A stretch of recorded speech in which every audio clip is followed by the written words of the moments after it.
Welcome to The Road Less Traveled with Tiffany Rosenbaum. This podcast is about sharing the success and failure of entrepreneurs. Join in and learn from others' mistakes so you don't have to go through the same hardships in business. Now let's welcome your host, business coach, real estate investor, and proud wife and mom, Tiffany Rosenbaum. Welcome to another episode of The Road Less Traveled. We are here with Lindsey, and I am so excited to talk to you because you are a brilliant coach, and I've seen the speaking you're doing, and I'd love to just open it up a little bit about how you got into the coaching business, and then we'll kind of dive into your team. But how did it all start for you? Yeah, so Tiffany, I've been in the online space for the last 20 years. I run a digital marketing agency where we do a lot of done for you work, done for you social media so that people don't have to do it themselves, as well as done for you digital marketing. But there was also a real opening to go in and be a consultant and a coach to many people. And so I have been doing coaching and consulting for the last decade. It complements my done for you agency. And so it's really just something that I've always been passionate about. I went to college for my degree is in business and information systems. So it's a nice mix of technology and business, which in today's day and age, it's going to be real useful with AI coming down the pike like it is. That's true. That's my husband's background is information systems. Nice. So yeah. It's useful. It's totally useful. But tell us a little about your team dynamic. How many people do you have on your team? Tell us a little bit about that. Yeah, so team is real interesting. A team is so important. It's something I wouldn't say that going into business 20 years ago that I was like, yeah, team is number one, right? Like I had to learn that it was number one. And now it is certainly my priority. But as far as my team is set up, we're all remote, which makes us really unique. There's like most people on my team, my right-hand man that has worked for me for the last 8 years, Emily, she's the head of marketing. I probably only met her 4 times in my life, but she's been with me for almost a decade, and we have really good rapport, but we have to go into this online team building with a lot of intent. So my core team is 5 people. I have Shauna, who heads up operations. I have Emily, who heads up marketing, and I have 2 other key team members that help us with the agency as well as the coaching business. Outside of that, I hire contractors to come in on a specialty case-by-case basis, depending on what my clients need. Let's talk about that. The online world that really, really took off in 2020 in COVID, and you have your whole team's remote. Now, how did you navigate that? Because some business owners struggle with just having remote teams. The questions I get from people is, well, how do you know that they're actually working? How do you know they're actually doing what they're supposed to be doing? How do you know that they're working for you instead of someone else? So let's navigate that a little bit to help our viewers understand that you can have an online world. It's okay. And it's really beneficial. Yeah. So, it's funny. First of all, I will say this, and this was a really big tip. If you're not having meetings where everybody's on camera face to face, like once a week with your core team meeting, and you guys are seeing each other's face and having a team meeting face to face and offering up some of that coffee or that water cooler time with people where you're kind of getting to know people and what's going on personally, that made a really big difference. We're on camera, we can see each other. So first of all, that's been really important in order to keep this team dynamic alive and to make sure that the team is thriving. But just in terms of, are they working for me? Are they working for someone else? I think one of the biggest pieces of running a team is you have to actually trust your team and trust that they're working for you. And I am more of a believer in, is the outcome? Yes, I'm paying you per hour.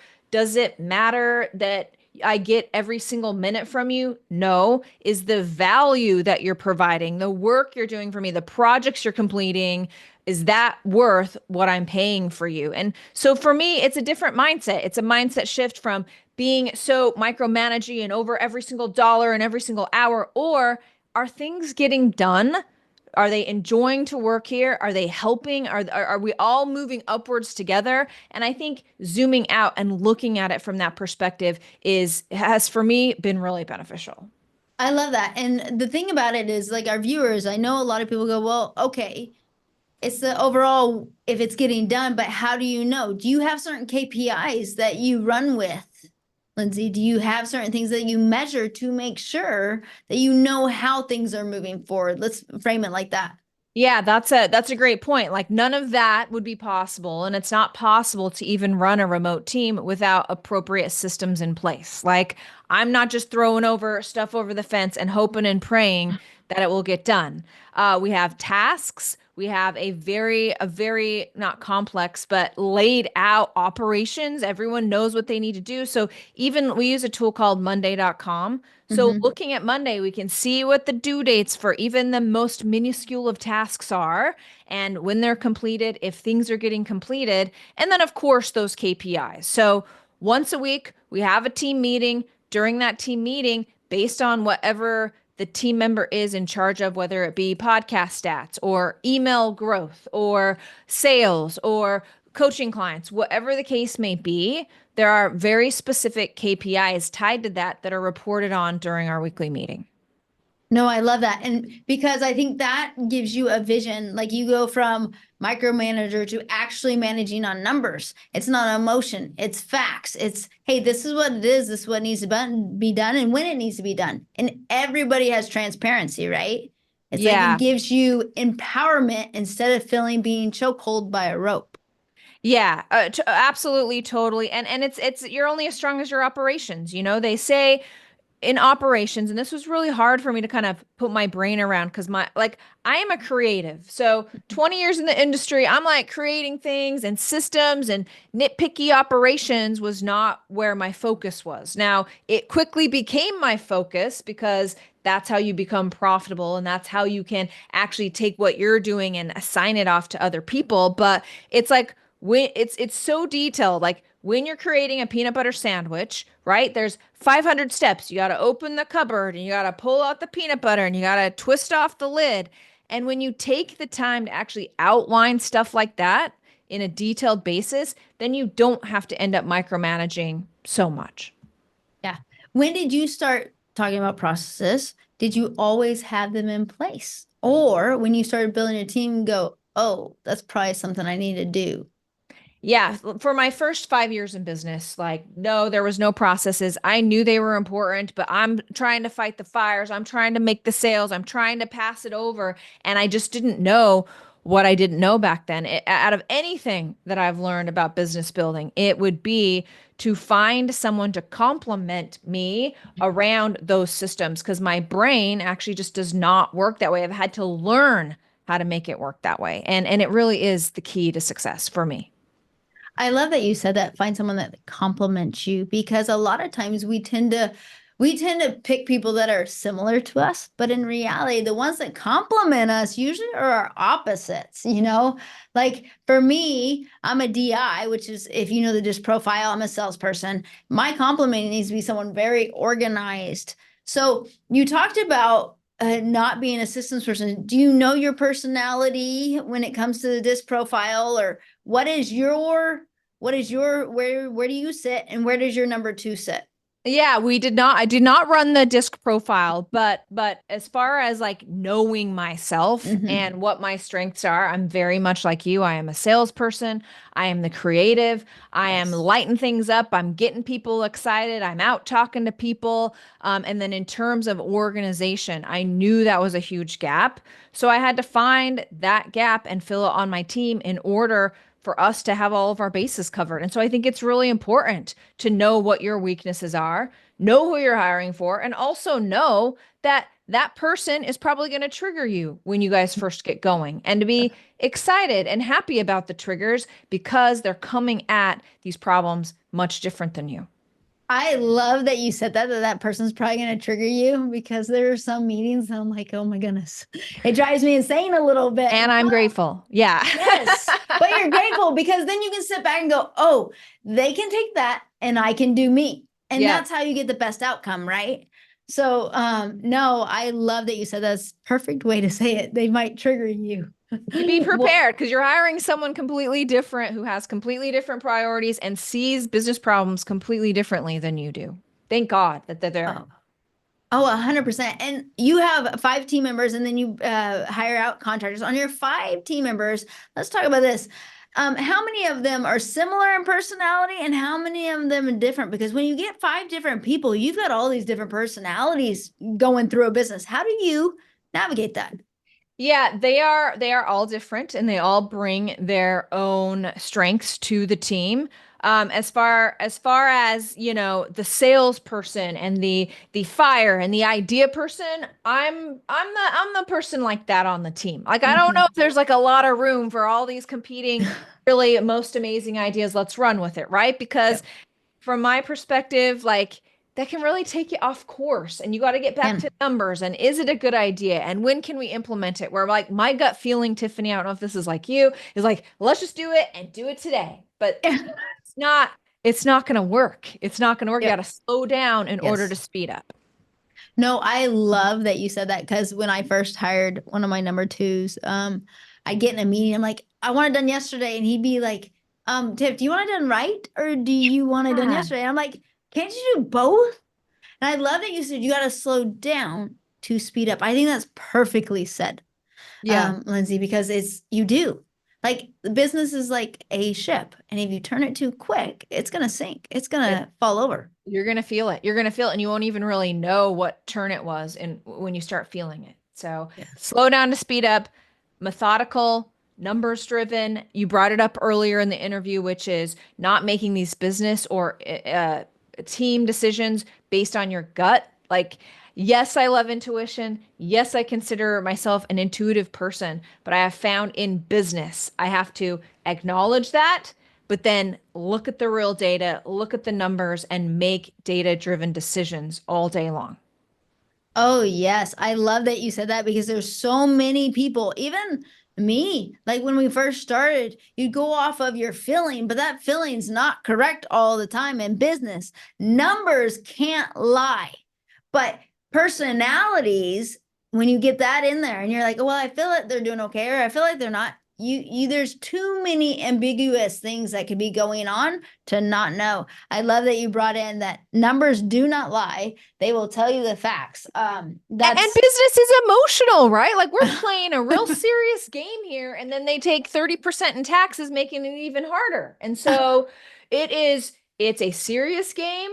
It is tricky. Like there's so many obstacles and challenges. And so, of course, some mornings you're going to wake up and be like, I hated XYZ campaign. I hated this. That employee's pissing me off. Whatever the case may be, based on even what you ate yesterday. You know what I mean? Like how you're feeling. And so it has been something that's been really big for me is to train myself out of that, to realize that that perception is not reality. And so we've got to figure out where to get reality. And it's all about numbers. Oh my goodness. I want the viewers to hear that again. No, seriously, you just said something very important. You like when you wake up or the employee that is making you mad, or I mean, you gotta It's not stop. them, it's you. 100%. Stand back, sit with it for a second. Sometimes if you go off your emotions, you're going to be making some rash decisions that don't need to be made. I've probably lost really good people and really bad people over that. 100, Tiffany, me and you, similar. Like I remember, I lost too many employees in the beginning because I didn't realize that. And now it is my number one priority because team is everything. Those people that know you, that are working for the mission, that are together with you is the most important way to actually grow. Oh, 100%. Now, since you have 5 people and we're talking about team and we take the emotion out of it and we're going off of data, how is it for you to have hard conversations with your team? Like, because you have data, you have the real stuff. So people make mistakes. Have you had to fire someone off of the data before and go, this just isn't working out? Yeah, so back in the day, so I probably haven't had to fire someone over data for over a decade, thank heaven. Okay. But back in the day I did, and it's not great, but I again realized that I always try to catch stuff up front. Like I don't want to get into a situation where I have to fire you or like you're not a good fit. And so I always just try to bring it back to me. Where am I lacking as a leader? Where can I help support them? They are somebody who's here, somebody who wants to work for me, somebody who's on the team, who's obviously trying their best. What can I do to help them succeed? I always find it a me problem. I really do. Oh my goodness, you said it perfectly because it starts from the top down, right? Like Always. the leader is and if the leader struggles to have conversations, the leaders don't have the data. The leaders, it starts there, and you have to have the data, and you have to start learning and growing as a leader to be able to lead your team. That's I right. love that. That's I right. love that. So I want to transition a little bit because you're really big on social media. Like you do Uh-huh. so much. I love social media. Now, yes, I want to talk to that first because I want the data behind it. How does it help a business? Like, let's go off of Instagram and Facebook and TikTok. Like, what would you say every business needs to be doing with these platforms? Yeah, so I think you got to pick your platform, okay? Like pick Okay. your platform. But I do think if you are a business owner, whether you be a service-based business owner or a speaker or a coach or a consultant, if you are not focused on social media, you are really missing a huge opportunity. Now, people go wrong on social media. There's the difference between a lot of business owners think that they need to be posting on social media like an influencer. That's what we see. We see the Kim Kardashians of the world. And so we have to show all of our behind the scenes and all of our dirty laundry, and that's how we get eyeballs. But I find that most business owners really miss the boat. They think it's about content. They think I gotta like post all this content. And when I post the right content, then people will like pull their money out of their back pocket and throw it at me. But that's not how social media works. Social media does not work that way. Instead, yes, content is very important. And when it comes to content, the number one thing is consistency. So, as a business owner, I'll just give you the formula. You need to be posting something on your feed 5 days a week. Okay. Weekdays, Monday through Friday, that's when your customers are active. Now, you can do secondary posts that aren't really planned out to add a little bit of flavor as far as your vibe goes, but 5 business posts need to be going out every single week on your platform of choice. Now, that's content. But where most business owners really get social media wrong is that they forget that social media is about creating relationships. I have created some of the most valuable relationships from social media that have really catapulted my business to places that I could never have dreamed of. And it is because I understand that there are real life people on the other side of social media. And so, yes, along with content, that is important. But if you really want social media to work for you and your business, you also need to schedule what I call an hour of virtual networking every single business day in order to make social media work. So, what does that mean? Virtual networking. It's just like regular networking. You make a list of people that you want to get to know, that you want to support. Maybe they're your customers or collaboration partners or people interacting with you on social media. You go look at their profile, provide some support for them, start some DMing with them, checking in on them, and really creating a connection on social media, just like you would in real life. And when you approach social media this way, the good news is if you're creating content, all those people that you want to get to know, that you're commenting on, that you're clicking on their stories, that you're trying to get to know, the algorithms will try to bring you together. They will actually start showing your content to all of these people that you want to get to know. And so when you come to social media as a business owner from a two-pronged approach, posting like a business owner, not an influencer, and taking that time to virtually network, that is where sales and success is made on social media, according to me. I like it. But what do you tell the people that are like, I've been doing that exact thing for a month and nothing's coming my way? Like, Uh, what? yeah, I mean, my gut feeling on that is there's no way you've been doing that for a month and nothing is coming your way. If you are spending an hour virtual networking. So, even to break it down even farther in my programs and on my Done For You service, we break it down like this. We call it 25, 55. And this is what it looks like every single day. 25 requests go out, whether that be LinkedIn or Instagram. 25 connection requests got to go out to your core audience, to your perfect customer. Okay. 50 interactions on social media. You're liking, you're commenting. The thing is about comments, I just want to stop there for a second. If you're commenting on somebody else's post, people read those comments. You're getting out there, the algorithms, anybody who pauses on that comment, the algorithm will start showing your content to them. So making insightful comments is so important. So 25 friend requests, 50 interactions on the feed, and 5 DMs. You're reaching out to old sales leads. Hey, I haven't talked to you for 6 months or so. You're reaching out to people that you met at live events or that you've networked with. And with the 25-55 formula, I've never really seen anybody not have success on social media if they are honestly doing that, because you're meeting people. Well, you're going on social media. I love that we're talking about this because you'll hear people that say, I hate social media. The problem is they're not having a plan like you're just explaining. They go on social media and they start to scroll. And the problem, that's not really the benefit of social media. That's why people get depressed and other things. But social media can be used for a major tool like you're talking about. And I love that you discussed the 25-55 rule and the DMs and the networking. I've never had someone explain it like networking, but it's exactly that. It's exactly that. Like if you went to a networking event an hour a day, 5 days a week, and you walked away without any customers or improving your business after a month, like it's just not possible. No. You know what I mean? And so you have to go into social media with that, with who do I want to know? And then you can click on Tiffany. It's so powerful. You can click on people's stories. Just the view of me clicking on their stories, the algorithm will show them my content. So go click on 100 of your perfect customer stories and watch them see your content. That's amazing. And this is on Instagram, correct? LinkedIn, Instagram, LinkedIn. TikTok, and Facebook, all of them. That's how we handle all of them. That's awesome. Now, the question I have is, do you do this or do you have one of your team members do this at this point in your career? Yes. So this all comes back to systems. And so so of course I started out doing it myself, but then now I know those 25 people I want to connect with in a day. Now I know what first initial DMs need to go out that people actually respond to.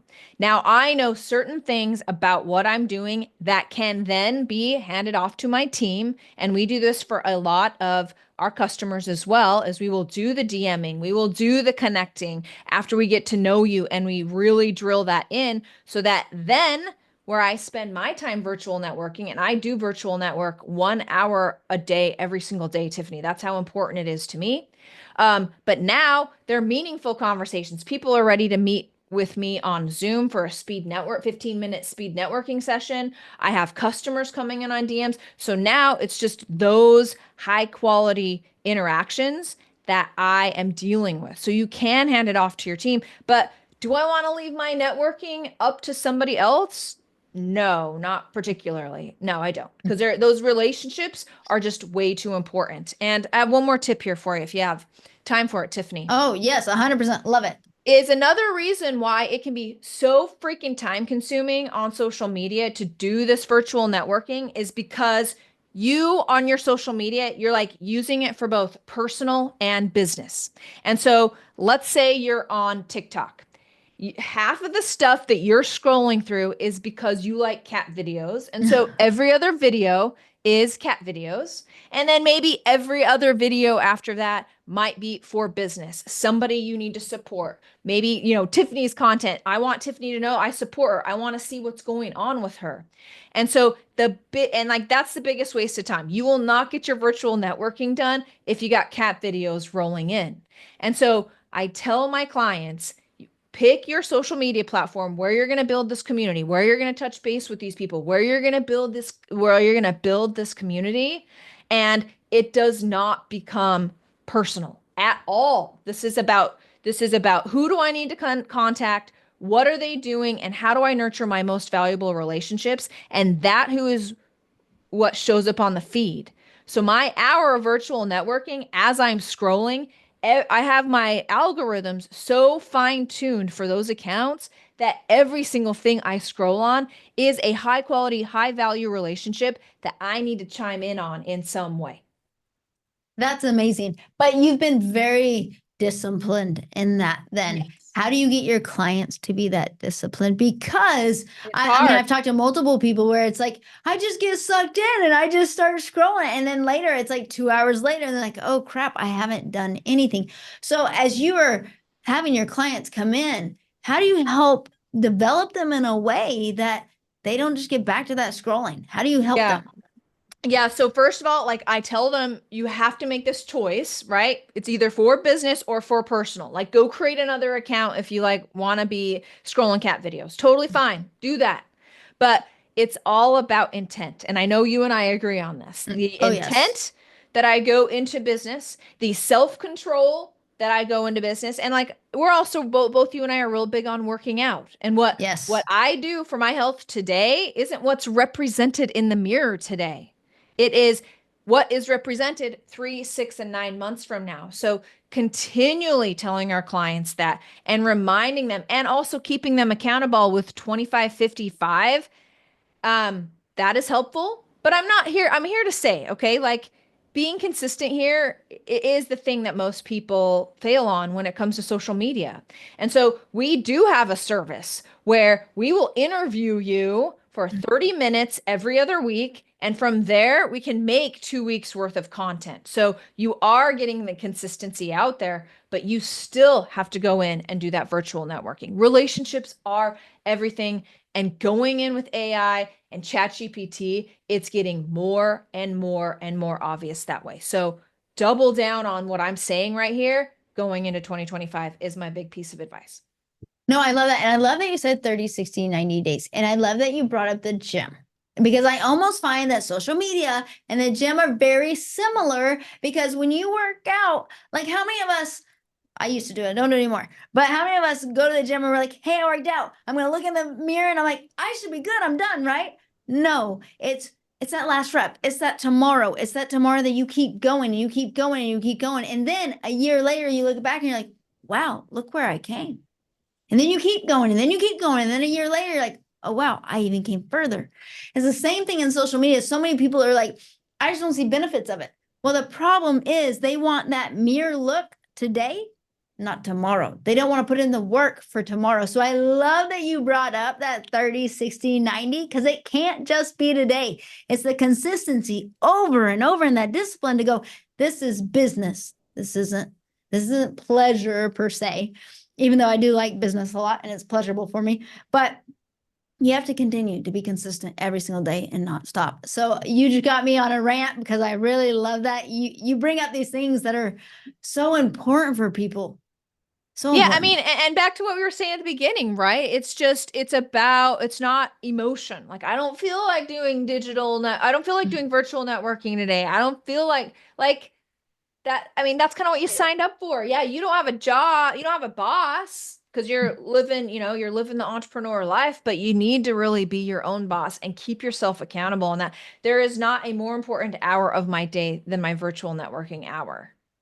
Is there a certain time that you do that virtual networking hour to help our viewers understand? Can it be done anytime or is there a better time? Yeah, the way that I like to do it is in the morning. You get some conversations going in the morning. You make some comments in the morning. Your content goes out in the morning.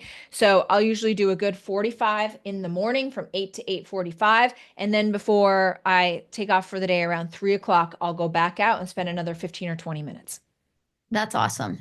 And you've seen this one avenue has exponentially helped you grow your business. I can't even tell you how many people I've met this way. Like it does not, if I could explain to you guys, listen, there is not somebody that I would want to meet that I haven't been able to meet through social media. Like people aren't making comments. It's the attention economy. So like you make 2 or 3 useful comments to someone, they're going to start paying attention to you. And so I mean, and it's easy enough to send over a friend request and then make a comment, like hey, thank you so much for connecting with me here. It's great that we're both from Portland. Would it make sense for us to pop on a 15-minute Zoom networking call? People love that. And then all of a sudden, that audience that seems like it's digital and not real people, they become real to you for a 15-minute speed networking call. And I do maybe 8 of those a week.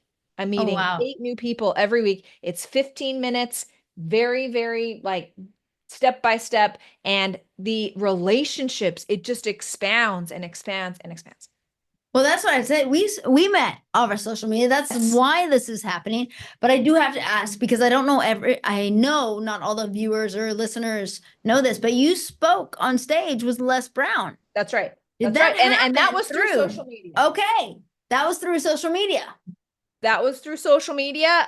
The contact I made on that saw me on social media. We got to know each other. We did a 15-minute speed networking call. We became colleagues, appreciated each other's work, passed clients back and forth. And then I got asked to speak on stage with Les Brown. Same with being on Netflix. I was on a reality show. Netflix found me because they saw my content on social media and they said, "Hey, Lindsey, love your content. We have a reality show you'd be perfect for. Do you have a passport? Can you leave in 3 weeks?" I was like, "Yeah, let's do this." And so it's all about being consistent and just putting yourself out there, and the opportunities are endless. I love that. From the day that you met, I want to go back a little bit to Les Brown. From Okay. the day you met the woman, or was it a man? It was a man. A man, that y'all became colleagues from the first time you DM'd him or he DM'd you till the time you spoke on Les Brown's stage. Do you know how much time lapsed between that? Less than 2 months. Okay. So, but I want to visualize this. Like, it did take time though. It wasn't like, hey, tomorrow, because so many times right. in social media or business, it's transactional, right? It's like, hey, what are you going to give me? And instead and I've been around you enough to know it's not that way. It's like, how can we just help each other? You know, gotta and go in with collabs. You gotta be like, hey, how can we help each other? How can we kind of like cross over? You have to go in with like this attitude. And also, it's the relationships. You've got to make deposits into the relationship bank accounts in order for this to work. And you want to set, that's why we do 25-55, because you're constantly depositing into the relationship bank accounts, so that then when I have an upcoming masterclass, when I have a sales cycle, I have 100 people that I've been depositing into the relationship bank account over the last month that can very easily, very non-spammy, just hop in those DMs and be like, "Hey, we've been getting to know each other over the last 6 weeks. I thought I'd let you know of a masterclass I have coming up that I thought you might be interested in. Let me know if you want a link." Super simple, not spammy. Relationship bank account works really well. That's amazing. And I love that you talk about relationships, because that's what it is. You're creating together. You're creating this life. You're creating how we can help each other, build each other up, elevate each other, get us each to our goals, right? It's not about what you or I can do. Like what can you do for me? That's not what it is. It's about, hey, what do you need from me? How can I help you? How can I help you get to where you want to be? That's right. And that's what it has to be. Because so often people are transactional of, okay, I want to charge this person right off the bat. Give something, help somebody, because I find that with you were give. And I know that's got to be what is really resonating with people on social media about you. Yeah, I mean, it is. You have to show up in that attitude. They can tell if you're not. They can tell if you just want them for a customer. You have to be like a lot more relaxed, okay? Like, be a lot more open to what possibilities are. It's not just this person is saying yes to me right now in the second, but you have enough irons in the fire by doing 25-55 that people will start just coming in, and it doesn't have to be that person that you just connected with today.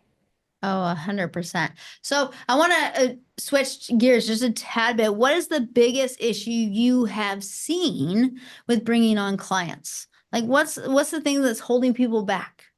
Yeah, it is this. It's probably because it's the 25-55. They don't want to do it, but the number one reason is, first of all, they need to schedule that in, because they're going to be fighting fires, and that will get put off, okay, over anything else. But it really comes down to, they do not want to be denied. Like, they don't like to be like ignored. They don't like to be what's the word I'm looking for? Like, when someone breaks up with you, you don't want to be like rejected. Yeah, thank you. That's the word, Tiffany. People hate being rejected. This was built into our DNA since we were cavemen, because Mhm. if you were rejected, you couldn't eat. And so this is why people struggle with sales. This is why people struggle even reaching out on LinkedIn or on any social media, because they're like, oh my gosh, this person might reject me. And this feeling of rejection, it sucks. Like, it is not fun. But I will say that if you build up your calluses on that, and if you get over that initial, oh no, they're rejecting me, this sucks, I want to close my computer and not come back and do this. If you can just take a breath, okay, do a little Mhm. 4-4-4 box breathing around it, that feeling will pass. And you can go and do the hard thing. You can go put yourself out there, because you just sitting back and taking a passive approach to marketing and sales, it's going Oh. to get you where it got you, which is like wondering where all the sales are. No, and sales is a numbers game. It's math, guys. I know we hated math in school. I mean, we're like, where is it ever going to come into play? But sales is math. Like, at the end of the day, it's how many contacts you made. That's why you were having so much success, because it's every day an hour. This is what you do, and it's this many people you contact, and it's a math game, because there's a percentage of the people that you contact that will come back That's and right. continue to build that relationship with you. Not 100%, guys. That's not reality, but in sales, what I find, depending on the industry, it's usually about 20 to 30%. And so if you dial it in, like you're saying, I love that you're saying that, because it's all numbers and it's all about consistency. And it's all about, at the end of the day, did you make your contacts?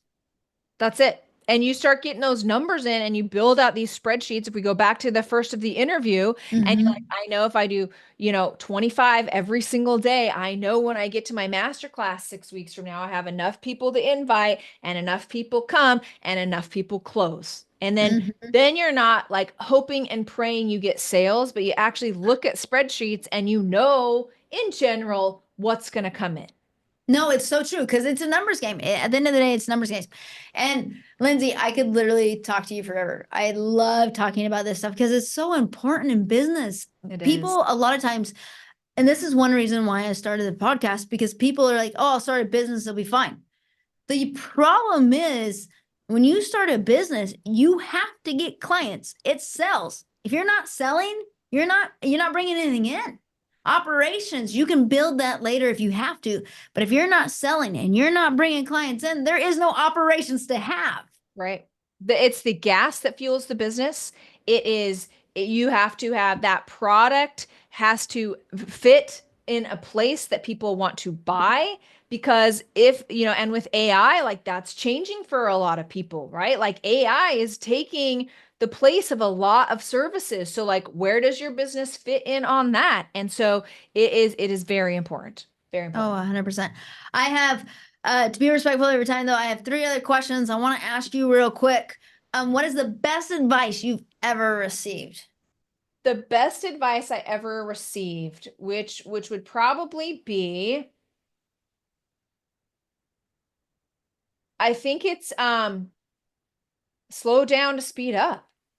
Oh, I You really have like to, that one. yeah, you gotta stop doing these gut reactions and go in with a plan. You just do. So slow down to speed up. Best advice I ever received. I love that. And make sure you find your opposite, the one that Yeah. compliments you. I love it. I love it. What's the worst advice you've ever received? Okay, the worst advice I ever received. What is the worst advice I've ever received? That's a really good question. Um, I don't know. I don't really take bad advice there, Tiffany. I love the response, because I guarantee you someone has said something negative, but that also tells me about your personality. That when I someone, mean, you just bounce it off and say, keep going, let's I'm go. only here because of the lessons that I've learned, and I've made all of those choices on my own, you I love know? that. I love that. I love that. What would you tell someone, our viewers, our listeners? They're going through this journey. They're struggling. They're trying to be an entrepreneur. They're hitting this roller coaster and they're hitting the roadblocks. What would you tell them to help them get through it? Yeah, I would say what I see for most entrepreneurs is that they're throwing spaghetti at the wall. They're really throwing spaghetti at the wall. They're hoping and praying that this works. They feel like they are meant for something special and that they don't have to do the same things that everybody else who builds a business has to do, which is the systems, which is good marketing, which is good sales, which is being really self-dedicated and self-sufficient and following through. Like all of those cannot be skipped. And some people think that they're special. They think, I saw this on a reality show. They were cooking spaghetti and the guy had put in the pasta noodles at 5 minutes. And they're like, it takes 7 minutes to cook good pasta. And he was like, I don't know what I was thinking. I just thought it would be different. Like I thought I was different. And so don't think you're different because you're not. And just because you feel like this was meant to be great for you, you have to put that work in. You have to put the work in. Oh, I love that you do. There are no skipping steps. No. There is no cutting corners. If you want to be an entrepreneur, you better hit the road and you better hit it hard. That's right. One other question. If there was any book you would recommend, what would you recommend for our listeners to read to help them with the entrepreneurial journey? Yeah, I mean, I'll just bring it back to one of my favorite books, Atomic Habits. Okay, which is this 25-55, which is this workout thing. The fact is, you don't want to be waking up and saying, do I go to the gym today or not? It's 5 a.m. and freaking freezing outside. I'm giving myself this choice. And same with like digital virtual networking. Like, do I want to show up and get rejected 5 times today? I'll say no all day. But Atomic Habits says you set your life up with a system. There are no questions. I'm just doing one step after another. And I know that's going to give me the results on the other side. Oh, I love that because you know how many people, they're like, January 1st, hey, I'm going to start working out. But the problem is we ask ourselves in the morning, am I working out today? Well, if you ask yourself in the morning, every time it's going to be no. So like, I love Atomic Habits because it teaches you got to prep. So like what I do, so there's no question in my mind. I lay out my clothes the night before, I set my alarm, and then the decision's been made, right?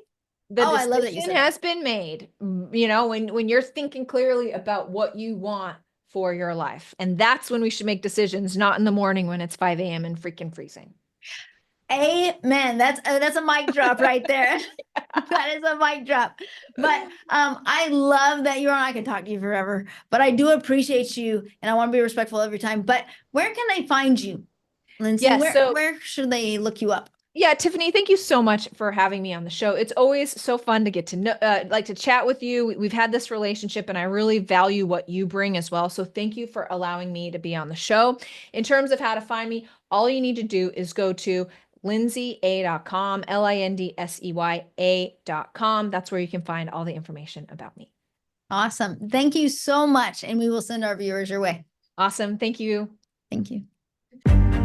Thanks for tuning in today to The Road Less Traveled. If you're organizing an event, workshop, or simply planning something exciting and would like to have Tiffany Rosenbaum join you or want to have her on your podcast, visit TiffanyMRosenbaum.com and click on Book Tiffany to get started.